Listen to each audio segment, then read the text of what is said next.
Vaste programme, merci beaucoup. Bonjour à toutes et à tous. Je vais évidemment essayer de répondre à vos questions, mais d'abord rebondir sur ce que vient de dire Philippe Laurent, bien évidemment. Nous avons à cette tribune 4 membres du comité des finances locales, dont 3 membres élus, évidemment, c'est plus important, mais moi aussi.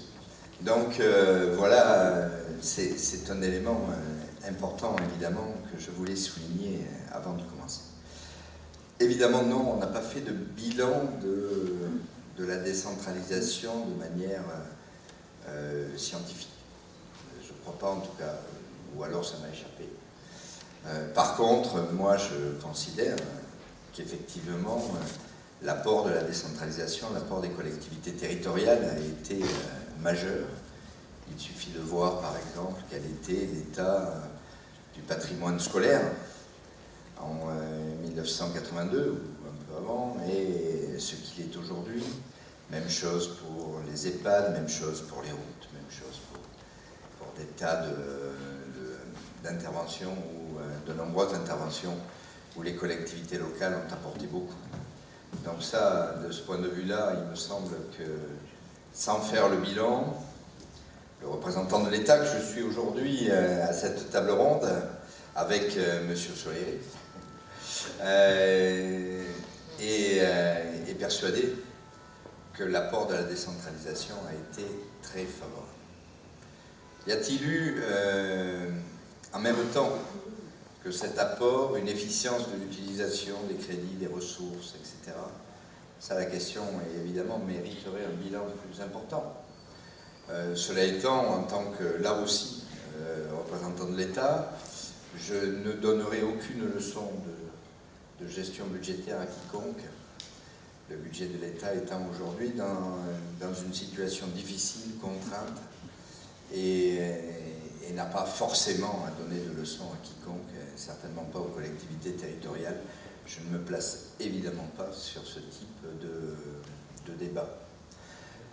Par contre, malgré tout, l'utilisation la meilleure possible de ressources par nature difficiles à collecter. Aujourd'hui, le consentement à l'impôt est un peu moins fort que ce qu'on a connu. Et il est même relativement faible.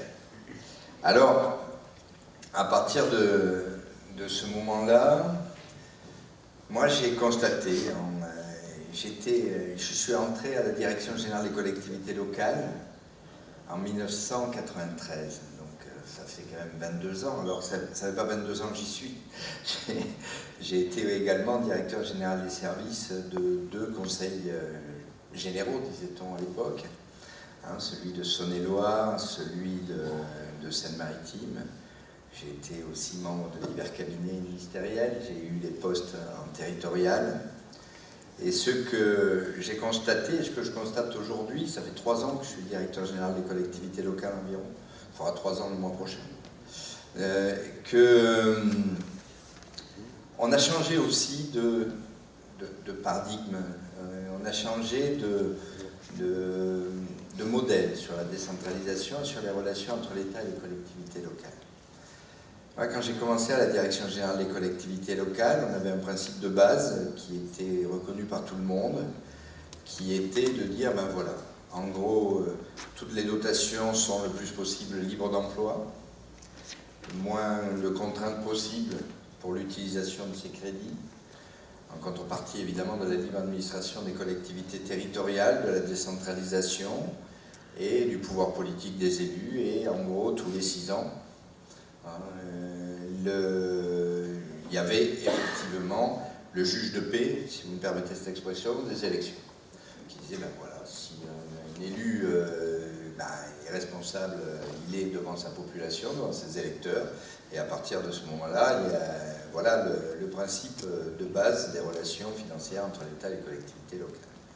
Aujourd'hui, on a beaucoup changé, on a beaucoup modifié ce paradigme, et aujourd'hui, devant les contraintes budgétaires internes, budget finances publiques, finances locales difficiles, finances de l'État très difficiles, et les contraintes externes, engagements notamment vis-à-vis de l'Union européenne, mais pas que. On a modifié ces relations-là avec de plus en plus de dispositions législatives qui encadrent l'utilisation des recettes, leur montant, leurs modalités, et qui, de plus en plus, à partir d'une initiative nationale, je ne dirais pas étatique, puisque c'est des lois qui sont votées par le Parlement et qui sont souvent présentées par le gouvernement, projet de loi. Et par exemple, dernière en date, loi de programmation des finances publiques, constitution d'un objectif de dépenses, d'évolution des dépenses locales, l'ODEDEL. Bon. Ça, c'était il y a une dizaine d'années impensable, et pourtant là, ça a été effectivement voté. Donc il y a un calcul, et aujourd'hui non contraignant, mais un calcul d'évolution souhaitable des dépenses locales, sous la pression notamment des engagements qu'on a pris par ailleurs.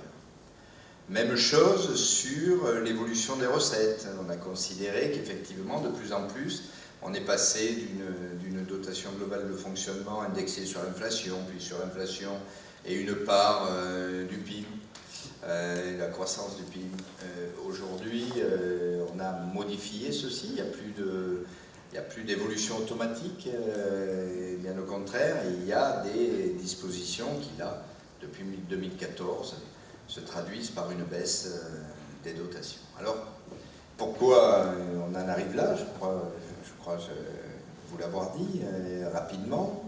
On a constaté une difficulté croissante à tenir nos engagements et à tenir aussi les grands équilibres, comme on dit parfois, des finances publiques et des finances locales. Alors, il y a plusieurs modalités d'y répondre. Il y a les tenants de la relance économique qui apportent évidemment des recettes en ce sens qu'il y a plus d'activités, donc plus d'impôts et plus d'emplois, et donc de ce fait des recettes. Et puis il y a les tenants d'une orthodoxie budgétaire plus forte qui dit de toute manière la dette augmente très considérablement, le déficit aussi, on a des engagements à faire, donc on n'a pas le choix, il faut faire des économies budgétaires.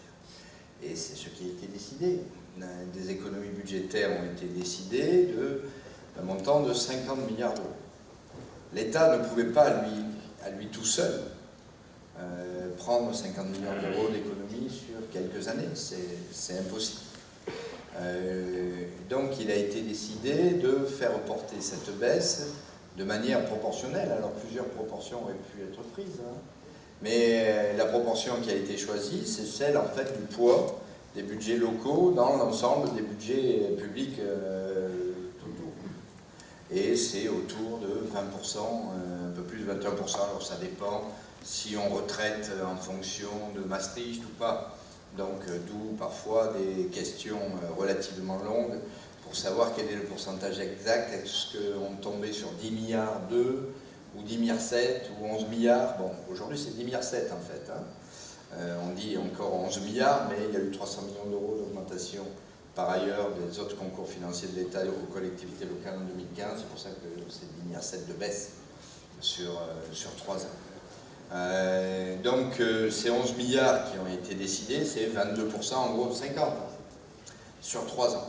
Donc ça fait 3 milliards 670 millions d'euros par an. En fait, pourquoi a-t-on choisi de baisser la DGF?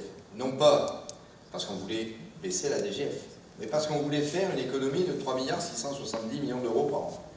Et que le seul concours de l'État, alors on aurait pu évidemment faire 50 000 ou 36 500 pour les communes, 2133 aujourd'hui au 1er janvier 2015 pour les établissements publics de coopération intercommunale, etc., de titres de recettes. Mais ce n'était pas excessivement facile à faire. Et on avait déjà essayé les titres de recettes lors de la réforme, vous vous en souvenez peut-être, du RSA, enfin bon, il y a eu de vrais soucis là-dessus. Et ça n'a pas très bien marché, les titres de recettes. Un certain nombre de collectivités locales n'ont jamais voulu les payer, ça donnait lieu à des contentieux, tout ça, etc. Donc, on a choisi la facilité, peut-être, qui était la facilité de... Je le sais, j'étais DGS du Conseil général qui avait émis un titre de recette sur l'État, Conseil général de Saône-et-Loire, à l'époque, de plusieurs millions d'euros, parce que l'État lui devait... C'était notre calcul, hein, je l'avais fait, donc vous voyez, j'étais... nous devait, j'étais de l'autre côté, si j'ose dire, et donc nous devait tant de millions d'euros. Donc on est allé à la trésorerie générale, en fait surtout les élus, avec un chèque, un titre de recette fictif et un chèque en bois, si j'ose dire. Donc on a choisi plutôt la facilité peut-être, qui est de dire il y a un grand concours financier d'État aux collectivités locales qui est susceptible effectivement de supporter d'un point de vue technique la baisse de 11 milliards d'euros. C'est la dotation globale de fonctionnement. Donc, en fait, ce qu'on a décidé de faire, c'est de dire c'est 3 milliards 670 millions d'euros. Ça représente un pourcentage fixe, global, des recettes réelles de fonctionnement. L'année dernière, en 2014, c'était 0,76% des recettes réelles de fonctionnement, 1,5 milliard.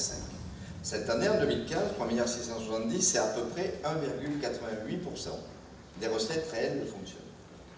Donc, on a appliqué ce pourcentage de baisse à toutes les collectivités, individuellement. 1,88% de leurs recettes réelles de fonctionnement. Alors évidemment, ça fait des modifications et des baisses de DGF qui sont différentes, parce que la DGF n'est pas fixe en fonction des recettes réelles de fonctionnement dans l'ensemble des collectivités locales françaises. Et c'est pour ça que certains nous disent, vous avez fait une baisse de 12, 15, 20% de la DGF. C'est évidemment beaucoup trop, et puis je ne comprends pas, moi j'ai 12%, le voisin n'a que 8% de baisse de sa DGF, ça ne va pas du tout. Et en fait, c'est tout bêtement parce que la DGF n'est que le vecteur, et n'a pas donné lieu au calcul de baisse. Voilà comment on est arrivé à cette baisse de la DGF. Et c'est donc 3 milliards 670 millions d'euros par an. C'est beaucoup, c'est clair, c'est beaucoup. Hein, d'autant plus que la deuxième question, c'est de dire, bon là on le fait en fonction des recettes réelles de fonctionnement, donc ce qui paraît une bonne idée en disant plus vous avez des recettes réelles de fonctionnement, plus vous avez de baisse. Donc ça paraît comme ça spontanément une assez bonne idée, c'est même péréquateur comme on dit aujourd'hui, puisque finalement chacun perçoit, ou plutôt contribue en fonction de ses possibilités. Mais évidemment ça ne tient pas compte des charges. Ça ne tient pas compte de la situation de chacune des collectivités. Ça ne tient pas compte effectivement des difficultés des budgets locaux qui peuvent être très différentes d'une collectivité à une autre. Et donc pour cela, nous avons évidemment des dotations de péréquation. Et ces dotations de péréquation, nous les avons avec évidemment le Parlement, et après en avoir parlé au comité des finances locales, c'est pour ça que je commençais par ça, nous avons décidé de les augmenter de montants jamais atteints ces dernières années. Pour essayer de dire, cette baisse va tomber sur ceux qui en ont le plus de capacité à la contribution. Et donc, on a à la fois une baisse proportionnelle et en même temps une augmentation particulière des dotations de péréquation. C'est complexe, c'est parfois un peu injuste pour certains cas particuliers, parce que évidemment c'est difficile de trouver des critères qui soient applicables dans chacun des cas. Et donc l'autre des grands enjeux des finances locales aujourd'hui, c'est de savoir peut-on et doit-on réformer les attributions des concours financiers d'État aux collectivités locales, et notamment de la DGF, pour parallèlement à cette baisse, réussir à mieux répartir la dotation globale de fonctionnement entre les collectivités, et dans ce cas-là, à mieux faire porter la baisse sur ceux qui peuvent et doivent le porter. C'est difficile, On est en plein groupe de travail du CFL là-dessus. Ça dure évidemment à la fois très longtemps et pas longtemps. Plusieurs mois et en même temps, plusieurs mois c'est pas beaucoup pour faire ça. Et notamment avec un objectif du projet de loi de finances pour 2016. Alors, moi j'ai été très sensible, parce qu'on a d'autres enjeux évidemment qui sont dans ce cadre-là. Le maintien des investissements publics locaux, ou en tout cas leur soutien, c'est très difficile, la preuve étant que les chiffres 2014 et certainement 2015, même si là on est encore au début de l'année, pourraient donner des résultats relativement bas, pour ne pas dire très bas en matière d'investissement. Donc ça c'est une de nos difficultés. Il y a plusieurs groupes de travail, y compris avec l'AMF en ce moment, pour essayer de déterminer quelles sont les mesures de soutien aux collectivités locales pour maintenir l'investissement. Une mesure a été annoncée le 15 avril dernier par le Premier ministre en matière de prêt à taux zéro, par exemple, pour permettre finalement des prêts relais de FCTVA. Relativement simplement, est-ce que c'est suffisant ou pas, c'est pas du tout sûr. En tout cas, nous avons des discussions avec l'AMF qui doivent avoir une première conclusion le 28 mai prochain. Quel est le problème lié à l'évolution ou non des frais de structure? Est-ce que c'est normal aujourd'hui? Est-ce que c'est bien? Peut-on encore plus encadrer ce type de mesures qui relèvent de la libre administration des collectivités locales, là encore, et c'est très important. Enfin, je finirai parce que je suis très long. Hein. Je vous vois prendre le micro, je vais vous le lâcher rapidement. Oui, moi je regrette le manque de confiance qui existe aujourd'hui entre l'État et les collectivités territoriales, que j'ai connu également quand j'étais directeur général des services du Conseil général de Seine-Maritime, avant de devenir DGS. Moi j'ai vu un manque de confiance croisé. Hein, peut-être est-ce lié au fait que j'ai été des deux côtés, successivement.